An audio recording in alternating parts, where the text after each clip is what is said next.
हरियाणा में अब कानून और इंसाफ की जंग और भी खतरनाक हो चुकी है, क्योंकि मनीषा हत्याकांड में अब कुख्यात लॉरेंस बिश्नोई गैंग ने सोशल मीडिया पर खुली चेतावनी दे दी है।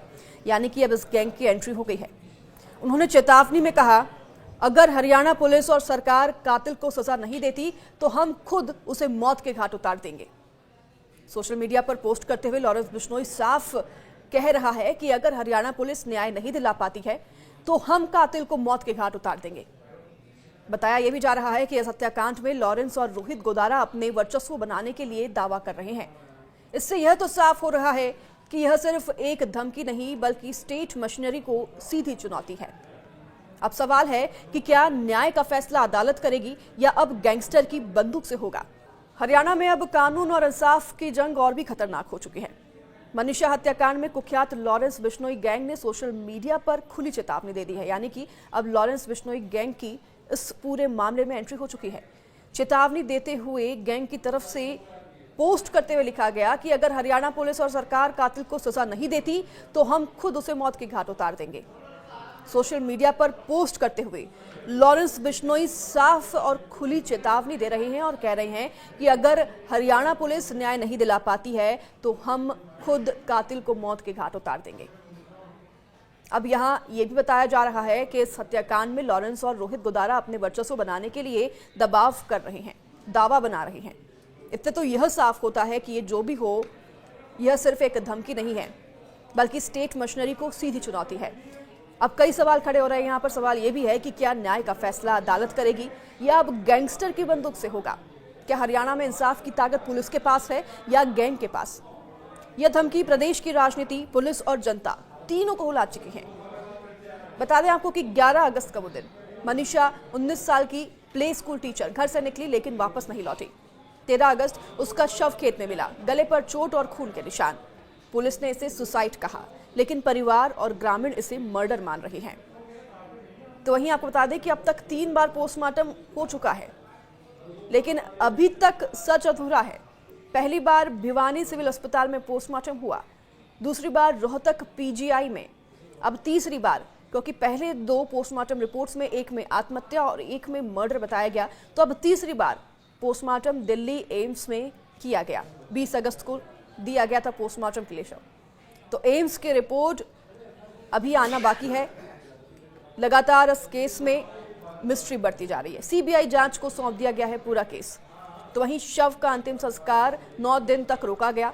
हजारों लोग सड़कों पर रहे, महापंचायतें और कैंडल मार्च भी हुई। सरकार को लगातार इस मार्च को देखते हुए, विरोध प्रदर्शन को देखते हुए इंटरनेट सर्विस भी बंद करनी पड़ी।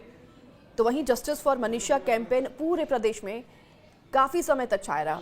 20 अगस्त की आधी रात को मुख्यमंत्री नायब सिंह सैनी ने स्वयं इस पूरे मामले पर संज्ञान लेते हुए ऐलान कर दिया कि जांच अब सीबीआई करेगी और कई अधिकारियों को सस्पेंड भी किया।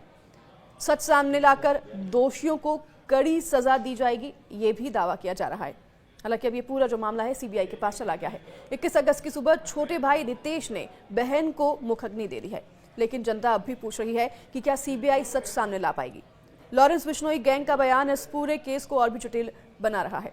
जनता में मैसेज अब ऐसा जा रहा है कि अगर सरकार फिर होती है तो क्या गैंग न्याय करेगा।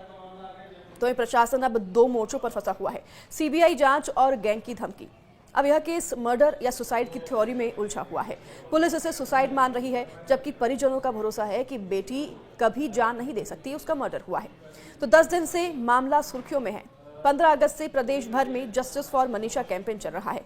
लोग कैंडल मार्च निकाल रहे हैं। सोशल मीडिया पर पोस्ट की बाढ़ छाई हुई है। तो परिजनों की मांग पर अब 20 अगस्त को सीएम नायब सिंह सैनी ने केस की जांच सीबीआई को सौंपने की घोषणा कर दी। भिवानी अस्पताल और रोहतक पीजीआई के बाद 20 अगस्त को दिल्ली एम्स में तीसरी बार मनीषा के शव का पोस्टमार्टम कराया गया। अब कहा जा रहा है कि एम्स से रिपोर्ट मिलने के बाद सीबीआई की भूमिका शुरू होगी। तो मनीषा का आखिरकार गुरुवार 21 अगस्त को अंतिम संस्कार कर दिया गया। मौत का राज खुलने के इंतजार में 8 दिन उसकी लाश अस्पताल में ही पड़ी रही। मनीषा की डेड बॉडी 3 बार पोस्टमार्टम के लिए गई, 3 बार पोस्टमार्टम किया गया है। तो वहीं पुलिस ने इस पूरे सुसाइड में अब मर्डर की जो मिस्ट्री है उसको हटाकर इसे आत्महत्या करार दिया है, इसे सुसाइड बता दिया है पुलिस की तरफ से। मगर परिवार और ग्रामीण लगातार धरना प्रदर्शन कर रहे हैं। उनका मानना है कि यह मर्डर है और पुलिस इस पूरे मामले को घुमा रही है, फेरबदल कर रही है। लोगों में गुस्सा है। मनीषा की मौत का गुस्सा भिवानी तक सीमित नहीं रहा है, बल्कि पूरे प्रदेश में भी फैल गया है। छात्र संगठन सड़कों पर उतर आए हैं। सरकार को भिवानी और चरखी दादरी में इंटरनेट तक बंद करना पड़ा और मामला बिगड़ते देख सीएम को आधी रात 2 बजे ये बताना पड़ा कि वह जांच सीबीआई को सौंप रही है। तो मनीषा तो पंचतत्वों में विलीन हो गई है, उसका अंतिम संस्कार तो हो गया है, लेकिन उसकी हत्या हुई है या आत्महत्या, यह राज अभी तक राज ही बना हुआ है। यह लोकतंत्र और कानून के लिए सबसे बड़ा खतरा है। लेकिन सवाल जस के तस हैं, क्या मनीषा ने खुद अपनी जान ली या फिर उसे मारा गया? क्या सीबीआई इस गुत्थी को सुलझा पाएगी और क्या सरकार दिखा पाएगी कि न्याय का असली ठेका कानून का है, ना कि गैंग का?